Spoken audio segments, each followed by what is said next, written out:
శ్రీమాత్రే నమ. జయ గురు దత్తాత్రేయ నమ. ఈ వీడియోలో మనం మిథున రాశి వారికి జూలై నెల మాస ఫలితాలు తెలుసుకునే ప్రయత్నం చేద్దాం.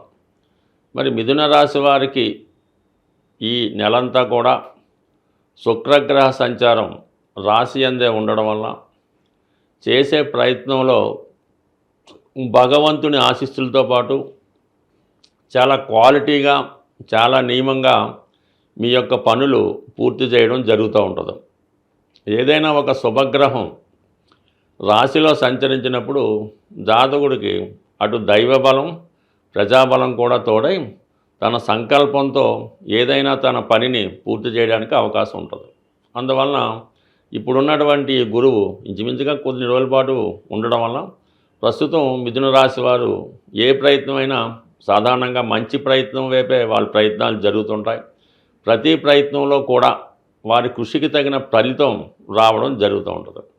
అయితే జూలై 16వ తారీఖు వరకు కూడా తృతీయాధిపతి రవి రాశి అందే సంచరించడం వల్ల జాతకుడికి ఒక విధమైనటువంటి కాన్ఫిడెన్స్ పెరుగుతూ ఉంటుంది. ఏదైనా తను సమర్థవంతంగా నిర్వహించగలను అన్న ధైర్యం రావడంతో ఎంత గొప్ప ప్రాజెక్ట్ అయినా టేకప్ చేసి దాన్ని సంపూర్ణంగా పూర్తి చేయడం జరుగుతుంటాయి. వ్యక్తిగతంగా వాళ్ళలో ఉన్నటువంటి స్కిల్స్ కూడా పెరుగుతూ ఉంటాయి. అటు మీరు క్రీడారంగంలో ఉన్నా, లేదంటే ఏదైనా టెక్నాలజీకి సంబంధించిన దాంట్లో ఉన్నా, లేదంటే సినిమా టీవీ ఫీల్డ్లో ఉన్నా కూడా చాలా వరకు మీ యొక్క ప్రతిభకు తగిన గుర్తింపు రావడం జరుగుతూ ఉంటుంది. మీ సామర్థ్యాన్ని 10 మందికి గుర్తించడం వల్ల ఒక మంచి నేమ్ కూడా రావడం జరుగుతుంది. ఏదైనా పని చేస్తే మీరే చెయ్యాలి అన్న విధంగా ఈ సమయంలో మీ యొక్క ప్రాముఖ్యత పెరగడం జరుగుతూ ఉంటుంది. ఎక్కువగా ఈ మిథున రాశిలో ఈ మీడియాకి సంబంధించిన వాటిలో ఈ ప్రెస్ రిపోర్టర్లు, టీవీ యాంకర్లు, కెమెరాకి సంబంధించిన వాళ్ళు చాలామంది ఉంటారు. వారికి ఈ సమయంలో మంచి గుర్తింపు కానీ మంచి అవకాశాలు కూడా రావడం జరుగుతూ ఉంటుంది. ఎప్పుడైనా మిథున రాశి వారికి వారి యొక్క వృత్తికి తగిన గుర్తింపు రావాలన్నా, శాలరీలో ఎక్కువ పెరగాలన్నా, అంటే వారి యొక్క ఆదాయం పెరగాలంటే కంపల్సరిగా ఒక ఉద్యోగం నుంచి వేరే ఉద్యోగానికి మారినప్పుడు మాత్రమే వారి యొక్క హోదా పెరుగుతూ ఉంటుంది, ఆదాయం కూడా పెరుగుతూ ఉంటుంది. ఈ సమయంలో మీకు ఏమైనా కొత్త అవకాశాలు రావచ్చు. వచ్చిన వాటిని సద్వినియోగపరచుకుంటే అటు మీకు గుర్తింపు లభిస్తుంది, అలాగే ఆదాయం కూడా పెరుగుతుంది. ఈ గురువు ప్రస్తుతం దశమాధిపతిగా ఉంటూ రాశిలో ఉండి రవితో కలిసి ఉండడం వల్ల చాలా వరకు ప్రభుత్వపరమైనటువంటి ఉద్యోగాలు చేస్తున్న వారికి కానీ, ప్రభుత్వ కాంట్రాక్టుల కొరకు ఏదైనా ప్రయత్నం చేస్తున్నా ఈ సమయంలో మీకు చాలా వరకు తగిన ప్రతిఫలం రావడం జరుగుతుంది.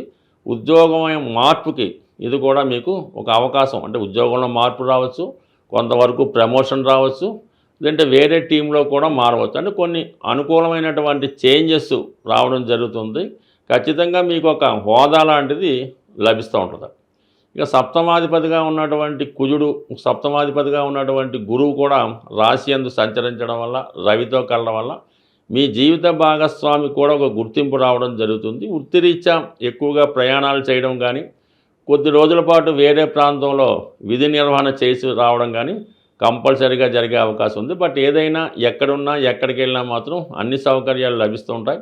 నిరంతరం ఒక దైవం మీ వెంట ఉండి కాపాడుతున్నట్టు మీకు అనిపిస్తూ ఉంటుంది. అది ఆధ్యాత్మిక రంగంలో ఉన్న వాళ్ళకి, భగవంతుడిని బాగా నమ్మిన వాళ్ళకి అటువంటి ధైర్యం, అటువంటి భరోసా కనబడుతూ ఉంటుంది. ఇంకా దాని తర్వాత మనకి ముఖ్యంగా 12వ స్థానంలో శుక్రుడు. ఇది చాలా వరకు జాతకుడిని ఖరీదైనటువంటి విలాసమైనటువంటి వస్తువులు సమకూర్చుకోవడానికి చాలా వరకు అవకాశం ఉంటుంది.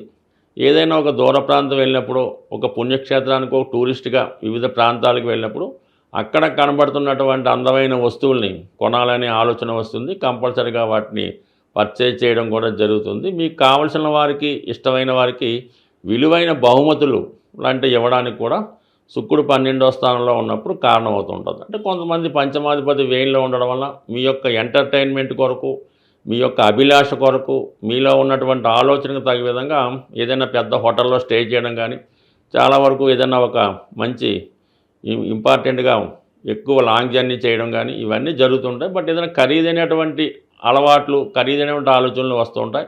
గతంలో దూరమైనటువంటి మిత్రులను కానీ, ఇష్టమైన వారిని కలుసుకొని వారితో మీ యొక్క చిన్ననాటి ముచ్చట్లు పంచుకోవడానికి కూడా శుక్రుడు 12లో ఉండడం వల్ల చాలా వరకు ఎవరో ఒకరు కొత్త వాళ్ళు మీకు పరిచయం అవుతారు. వారితో మీకు కొంత సంతోషాన్ని, గత స్మృతుల్ని గుర్తు రావడం జరుగుతూ ఉంటుంది. అయితే ఇక్కడ మరి ధనస్థానంలో జూలై 16 తర్వాత ధనస్థానంలోకి బుధుడు ఉన్నటువంటి స్థానంలోకి రవి రావడం వల్ల బుధాదిత్య యోగం ఏర్పడుతుంది. ఎప్పుడైతే ఇక్కడ చతుర్థాధిపతితో ఈ బుధుడుతో రవి కలిసాడో ఈ బుధాదిత్య యోగం ఏర్పడడం వల్ల జాతకుడిలో నైపుణ్యం పెరుగుతుంది. ఇది విద్యార్థులకి బాగా కలిసి వస్తుందన్నమాట. వాళ్ళు ఏదైనా కొత్త కాలేజీలో చేరాలన్నా, ప్రస్తుతం ఉన్న బ్రాంచ్ నుంచి వేరే బ్రాంచ్లోకి మారాలన్నా, అలాగే గతంలో పోగొట్టుకున్నది ఏదైనా తిరిగి సంపాదించాలన్నా కూడా ఈ బుధాదిత్య యోగ ప్రభావంతో జూలై 16 తర్వాత విద్యార్థులకి చాలా అనుకూలంగా ఉంటుంది. అలాగే జాతకుడి యొక్క కుటుంబంలో ఎవరో ఒకరికి కాలేజీలో సీట్ రావడం కానీ, ఉద్యోగం రావడం కానీ, లేదంటే వ్యక్తిగతంగా మీరు ఏదైనా గృహ నిర్మాణానికి సంబంధించిన పనుల్లో చాలా బిజీగా ఉండడం, ఇవన్నీ కూడా మీకు జూలై 16తో అనుభవంలోకి రావడం జరుగుతూ ఉంటుంది. అలాగే కుజుడు 3వ స్థానంలో ఉండడం వల్ల, కేతువుతో కలడం వల్ల ఏదైనా పనులు చేస్తున్నప్పుడు చాలా నిదానంగా వ్యవహరించాలి. ప్రమాదకరమైన వృత్తుల్లో ఉన్న వాళ్ళు చాలా వరకు జాగ్రత్త వహించవలసి ఉంటుంది. అతి తొందర వల్ల కానీ, వాహనాలు వేగంగా నడపడం వల్ల కానీ చిన్న చిన్న ప్రమాదాలు జరిగే అవకాశం ఉంది. కాబట్టి ఈ విషయంలో కొంత వేగం తగ్గించి జాగ్రత్తగా ఉండడం మంచిది. బట్ అయినప్పటికీ కూడా రాశిలో గురువు ఉండడం వలన పెద్దగా ఇబ్బంది లేదు. బట్ ఏదైనా ముందు జాగ్రత్తగా ఉంటే మంచిది. సాధారణంగా మనకి ఈ గ్రహాల యొక్క సంచరిస్తున్నప్పుడు గ్రహాల యొక్క అనుకూలత కొరకు ఆ నెలలో కొన్ని ముఖ్యమైనటువంటి పండగలు కానీ, కొన్ని పర్వదినాలు కానీ రావడం జరుగుతూ ఉంటుంది. మరి మనం ఏ నెలలో అయితే సమస్యలతో ఉన్నామో ఆ నెలలో వచ్చినటువంటి అంటే కామన్గా మాస శివరాత్రి, సంకష్ట చతుర్థి కామన్గా చేసుకుంటూ మరి ప్రత్యేకంగా ఈ జూలై నెల 25వ తారీఖు నుంచి అంటే జూలై 25 నుంచి శ్రావణ మాసం ప్రారంభమవుతుంది. శ్రావణ మాసం ప్రారంభంతోనే మనకి వరలక్ష్మి వ్రతం అంటే శుక్రవారం స్టార్ట్ అవుతాయి. ఈ 4 శుక్రవారాలు అంటే శ్రావణ మాసంలో వచ్చినటువంటి మొదటి శుక్రవారం మొదలుకొని ఇంచుమించుగా నెలాఖరుకు వచ్చే 4 కానీ 5 కానీ శుక్రవారాలు ఉంటాయి కదా.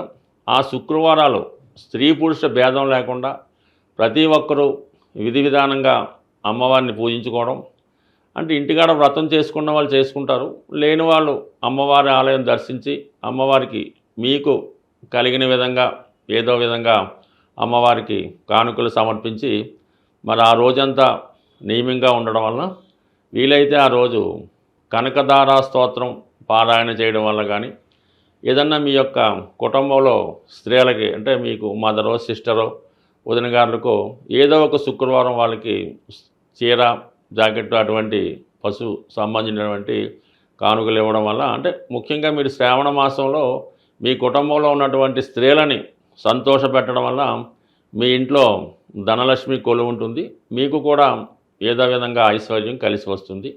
అలాగే ఇది మొత్తం నెలంతా కూడా ఆషాఢ మాసం ఉంటుంది కాబట్టి ఈ ఆషాఢ మాసంలో కూడా ఇది అమ్మవార్లకి ఇష్టమైన రోజు కాబట్టి, అలాగే వారాహి నవరాత్రులు కూడా ఇదే సమయంలో అటు ఇటుగా జరుగుతుంటాయి. వీటన్నిటిలో మీరు మీ గ్రామదేవత ఎవరైతే ఉంటారో, మీ కులదేవత ఎవరైతే ఉంటారో ఆ దేవాలయాన్ని దర్శించి అమ్మవారికి ఒడిబియ్యం సమర్పించడం వల్ల ఏదైనా మనం ఈ లక్ష్మీ స్వరూపాలైనటువంటి అమ్మవారిని పూజించుకోవడం వల్లకి అనువైనటువంటి రోజులు ఈ శ్రావణ మాసం అలాగే ఆషాఢ మాసం. అందువల్ల కంపల్సరిగా మీ గ్రామ దేవతను సందర్శించుకొని ఆ అమ్మవారి యొక్క ఆశీస్సులు పొందడం వల్ల ఆర్థిక పరంగా చాలా సక్సెస్ పొందడం జరుగుతూ ఉంటుంది. అలాగే వీలైతే ఈ నెలలో ఏదో ఒక సోమవారం కానీ ఏ రోజన్నా పర్లేదు శివాలయంలో మారేడు దళాలతో శివుణ్ణి అభిషేకం చేయడం వల్ల మీకు ఎటువంటి ఆర్థికపరమైన సమస్య ఉన్నా తొలగిపోయే అవకాశం ఉంటుంది. స్వస్తి.